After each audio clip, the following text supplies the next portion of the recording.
வணங்குகிறேன் பிரபு. வாருங்கள் தேவரிஷி நாரதரே. மகாதேவா, இங்கு வந்து தம்மை தரிசிக்கும் யாத்திரை கடினமானதாக இருக்கலாம். ஆனால் தரிசனம் பெற்றுவிட்டால் வேதனைகள் எல்லாம் மறைகிறது. தன்யர்களாகி விடுவார்கள். பிரபு, வரும் வழியில் தங்கள் கணங்களில் இருவரை கண்டேன். உலகத்தின் நலனை பற்றி விசாரித்தனர். அப்போது அவர்களிடத்தில் அனைத்துலகத்திலும் கனத்த மாற்றம் ஏற்படவிருக்கிறது என்றேன். எப்படிப்பட்ட மாற்றம் என்று கேட்டார்கள். அவ்விஷயத்தை பற்றி அவர்கள் என்ன அறிவார்கள்? அதாவது தக்ஷன் எனும் பிரஜாபதி ஒரு மாபெரும் யாகத்தை நடத்தவிருக்கிறார். அதில் வரவிருப்பவர்கள் அனைவரும் தம்மை பூஜிக்க கூடாது என்று கட்டளை விதித்திருக்கிறார். இவர் இவ்வாறு இருக்க இன்னொரு புறம் தக்ஷனின் புதல்வி சதி. அவளுடைய மனநிலைமையில் ஏதோ மாற்றம் ஏற்பட்டிருக்கிறது. தம்மை தரிசித்த பிறகு சதிக்கு என்ன நேர்ந்தது என்றே தெரியவில்லை. தாமும் தேவியை கண்டிருப்பீர்களே. அவள் அழகிற்கிணை எவரும் இல்லை. சர்வகுணம் பொருந்திய குணவந்தி. பிரபு, தம்முடைய பெயரை ஒருமுறை கூறியவுடன் தேவியின் விழிகளில் தமது திருவிளையாடல்களை கண்டேன். தேவையற்ற வார்த்தை பேசி ஏன் நேரத்தை வீணாக்குகிறீர்கள்? பிரபு, தக்ஷன் தமக்கு எதிராக இவ்வளவு பெரிய சதி ஆலோசனை செய்கிறார். தமக்கு அதை பற்றி கவலையே இல்லையா? தக்ஷன் என்னை வெறுப்பவன். ஆகையால் பிரச்சனை அவனுக்கன்றி எனக்கல்ல. ஆனால் சதி, அவளை பற்றி அறிய தமக்கு ஆசை இல்லையா? சதி அவளுக்கு என்ன? பிரபு, அவள் தம் மீது எப்படி மோகம் கொண்டிருக்கிறாள் என்று நான் எப்படி கூறுவது?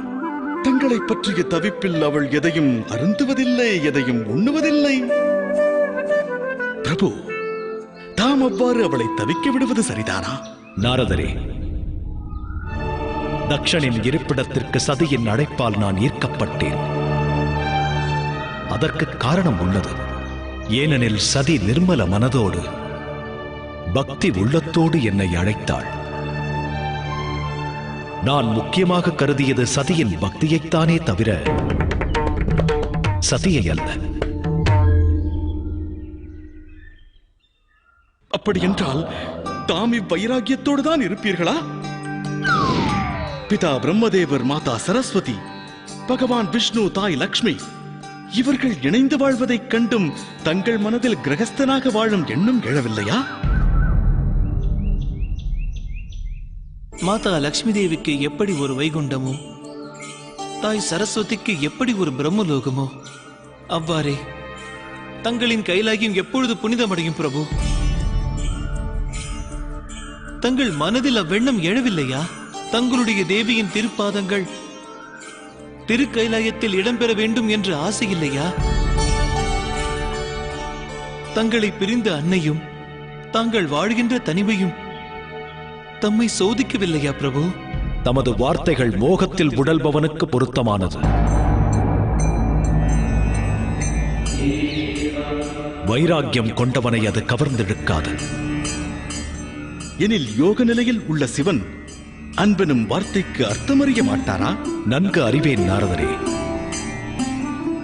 என் பக்தர்களோடும் என் கணங்களோடும் நான் கொண்டிருக்கும் சம்பந்தம் அன்புதானே. அன்பை வெளிப்படுத்துவது மனிதனானாலும் கணங்களானாலும் அதை ஒன்றாகத்தான் ஏற்கிறேன். தாம் கூறும் அன்பை பற்றியும் நான் அறிவேன். அதில் அடைய வேண்டும் என்ற பேராசை அடங்கியுள்ளது. நான் மேற்கொண்டிருக்கும் தவநிலை ஆசைகளையும் சுயநலன்களையும் விட்டொழிப்பதே. எனக்கு புரிகிறது. விஷ்ணு எனக்கு விவாகம் நடத்த விவேகம் காட்டி வருகிறார். நான் பந்தங்களுக்கு அப்பாற்பட்டவன், சுகங்களை கடந்தவன், பரிபூரணமானவன்.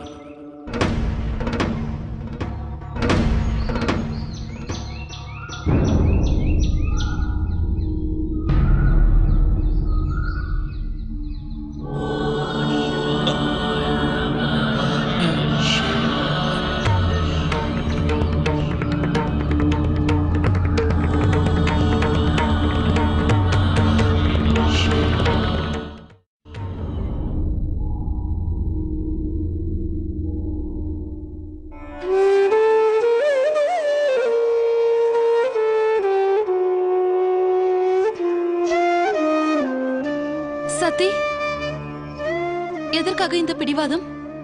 தந்தை உன்னை அன்னம் தானே உண்ணக்கூடாது என்றார். நீ பழங்களை உண்ணலாம் அல்லவா? வேண்டாம். தாமரை மலர்கள் இன்னமும் உள்ளது. அவற்றிலும் விஷ்ணுவின் நாமத்தை எழுதிய பின் நான் உண்கிறேன். சிறிது நீரையாவது அருந்து. உனக்கு பசிதாகமே இருக்காதா?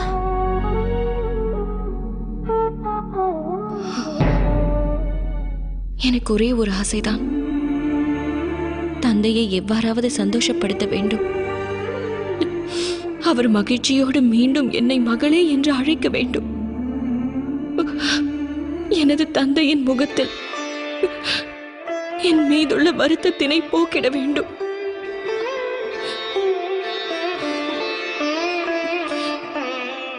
தந்தை எவ்வாறு இருக்கிறார்?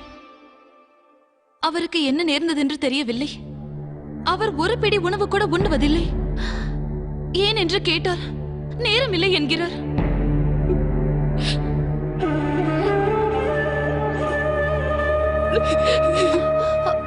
சதி, இவை அனைத்திற்கும் நான் தானே காரணம். இல்லை சதி, இல்லை. அவ்வாறெல்லாம் என்னாதே. வா, இப்படி வந்து அமர்.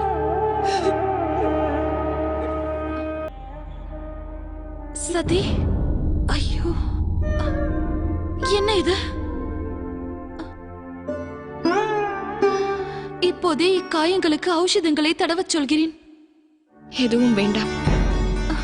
சதி, உனக்கு வேதனையாக இல்லையா? தந்தைக்கு நான் கொடுத்த வேதனையை விட இந்த வேதனை ஒன்றும் பெரிதல்ல அக்கா.